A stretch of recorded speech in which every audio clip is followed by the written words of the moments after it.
မျိုးသမီးဗိုလ်ချုပ်ကကြားတစိတ်ကိုလွှဲပြောင်းပေးအပ်ပြီး10နှစ်သားအရွယ်ဟန်ဆောင်ထားတာကိုဖယ်ရှားကအဘိုးရဲ့ဇာတိမြေကိုပြန်ရောက်တဲ့အထိဧကရီကတော့နောက်ဆုံးမှာဏီကုန်းချုပ်သွားခဲ့ပြီလေသူ့အပေါ်တစ္ဆာရှိခဲ့ပြီးနိုင်ငံရဲ့တဝက်လောက်ကိုထောက်ပံ့ပေးခဲ့တဲ့သူ့ရဲ့စစ်ဆက်ထားတဲ့သူကသူ့ကိုတကယ်ထားခဲ့လိမ့်မယ်လို့သူမကလုံးဝမထင်ထားခဲ့ဘူးဒါတွေအားလုံးကသူ့ရဲ့ကိုယ်ပိုင်ဆုံးဖြတ်ချက်တွေပဲလေအဲ့ဒီတုန်းကအဲ့ဒီမျိုးသမီးကမြင်းပေါ်ကနေများနဲ့ပစ်ပြီးတော့ရန်သူတသိန်းကြားမှာပိတ်မိနေတဲ့ဧကရီကိုကယ်တင်ခဲ့ဒါပေါ့ဖရင်နန်းတော်ကိုဘေးကင်းလုံခြုံစွာပြန်ရောက်ဖို့သူကကာကွယ်ပေးခဲ့ရင်မဲ့ဧကရီကနန်းတော်ကိုပြန်ရောက်တော့အရင်ကယောဂဟောင်းကပြန်ကြွလာခဲ့တယ်သူခန္ဓာကိုယ်ကအဖြည်းဖြည်းအားနည်းလာပြီးအိမ်ရှိမင်းသားကစိတ်မရှိဘူးစိုးသွမ်းတဲ့သူတွေရဲ့ဖျားယောင်းသွေးဆောင်တာကိုခံရဖို့လဲလွယ်ဆိုတာကိုသူသိခဲ့တယ်သူမကစ조사ပြီးတိဆောက်ခဲ့တဲ့နိုင်ငံကိုသူ့သားကသိမ့်ပိုက်သွားမှာကိုစိုးရိမ်ခဲ့တာပေါ့ဒါကြောင့်သူကအဲ့ဒီမျိုးသမီးကိုမိဖုရားကောင်ကြီးဖြစ်စေခဲ့ပြီးဧကရီဘွဲကိုလည်းပေးအပ်ခဲ့တယ်အစိုးရရဲ့ကိစ္စတွေကိုနားထောင်ဖို့နဲ့စစ်ရေးကိစ္စတွေကိုဖြေရှင်းဖို့ကိုလည်းသူကခွင့်ပြုခဲ့တယ်အရင်ဧကရီကလည်းသူ့နဲ့သဘောတူညီချက်တစ်ခုလုပ်ခဲ့သေးတယ်နောက်တစ်ချိန်မှာကဘာကြီးငင်းချမ်းလာတဲ့အခါသူ့ရဲ့မိဖုရားကောင်ကြီးဘွဲကိုရုပ်သိမ်းမယ်ဆိုပြီးတော့လေသူမကိုအိမ်ရှိမင်းသားနဲ့အတူခီးသွားစေပြီးငယ်ငယ်လေးကလေးက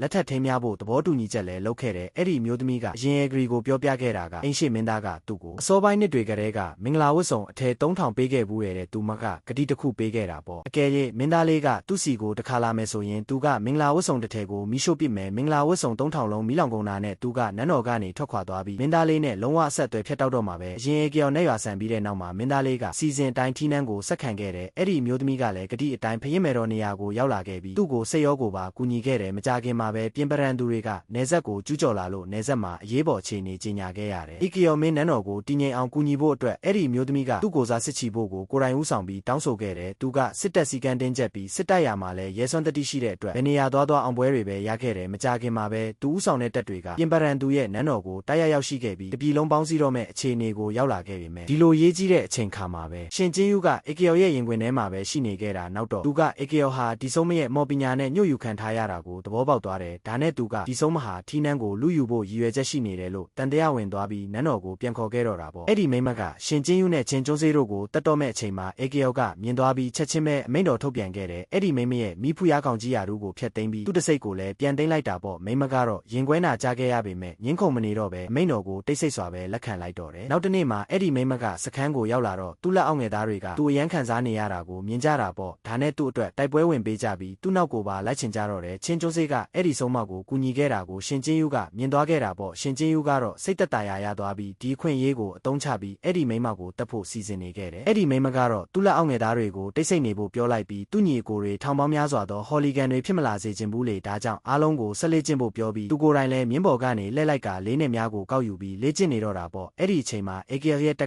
ကစခန်းကိုရောက်လာတော့အဲ့ဒီမိမကဓာရှိကိုပြေးသွားခဲ့တယ်ဧကရောင်ကသူ့ကိုတတ်နိုင်အောင်တမင်တကာကိုဝင်ပေးလိုက်တာဧကရောင်ကဒါကိုမြင်တော့ရှင်းချင်းရွေကိုထူပေးဖို့ပြေးလာခဲ့တယ်အရှင်မင်းကြီးရဲ့ကျမအမေရဲ့လူတွေကပုံကံဖို့ကြံစီနေတာပါကျမကပဲသူ့ကိုရိုက်ခဲ့တာသူကကျမကိုတတ်ဖို့စ조사ခဲ့တာပါဧကရောင်ကဒေါသထွက်နေပြီးအဲ့ဒီမိန်းကလေးကတော့သူကမြပြီးလေ့ကျင့်နေတာပါတဲ့ရှင်းချင်းရွေကရည်ရွယ်ချက်ရှိပြေးလာခဲ့တာတဲ့သူတို့မှာပုံကံဖို့စိတ်ကူးလည်းမရှိဘူးသူ့ကိုတက်ရမယ့်အကြောင်းလည်းမရှိပါဘူးလို့ရှင်းပြတယ်ဒါပေမဲ့ရှင်းချင်းရွေကရည်ရွယ်ချက်ရှိသူ့တန်ရာကိုပြတယ်ပြီးတော့ငိုယိုပြီးအဲ့ဒီမိန်းကလေးကပုံကံဖို့ကြံစီနေတာလို့ပဲအတင်းပြောနေရဲ့ဧကရောင်ကဒေါသထက်ထွက်ပြန်ပြီးသူကအဲ့ဒီတန်ရာကိုတန်နဲ့ထိမှန်ထားတယ်လို့ပဲထင်နေပြီးအဲ့ဒီမိန်းကလေးကိုထောင်ထဲပို့ခိုင်းလိုက်တယ်သူ့ရဲ့ဗိုလ်ချုပ်24ယောက်လုံးကိုပါခေါင်းဖြတ်တက်ပစ်ချင်နေသေးတယ်အဲ့ဒီမိန်းကလေးကတော့သူ့ကိုမယုံဘူးဧကရောင်ကနတ်ဆိုးမလေးတယောက်ကိုဒီလောက်တောင်ရက်ဆက်လုံးတယ်သူမကအသေးတန်ပဲဧကရောင်ရဲ့ဂျာပုတ်ကိုထုတ်လိုက်တယ်ဒါပေမဲ့ဧကရောင်ကတော့သူ့မားကိုဝန်မခံချင်ဘူးသူကအဲ့ဒီမိန်းကလေးကိုထွက်ပြေးခိုင်းလိုက်တယ်သူ့ရဲ့ဗိုလ်ချုပ်24ယောက်လုံးကိုခေါင်းဖြတ်တက်ဖို့ပဲအတင်းကျပ်လုပ်နေရဲ့သူ့အသက်ကိုကယ်ဖို့အတွက်အဲ့ဒီမိန်းကလေးကိုဒူးထောက်လိုက်ရတယ်ပြီးတော့အပြစ်အားလုံးကိုသူ့ဘာသာသူခံယူလိုက်တယ်နတ်သမီးကချက်ချင်းပဲအကြံဆိုးတစ်ခုရလိုက်တယ်သူမကကျင်နာဟန်ဆောင်ပြီးဧကရောင်မင်းကမကျင်နာဘူးဆိုတာသူမသိတယ်လို့ပြောတယ်ဒါကြောင့်သူမကအဲ့ဒီမျိုးသမီးရဲ့စကားတွေကိုအကြောင်းပြပြီးဧကရောင်မင်းကိုအဲ့ဒီမျိုးသမီးကိုချိန်တန်ပေးဖို့တိုက်တွန်းတယ်ဧကရောင်မင်းကအမျိုးသမီးကိုအပြစ်ပေးခံဖို့ဆန္ဒရှိရလားလို့မေးတယ်အမျိုးသမီးက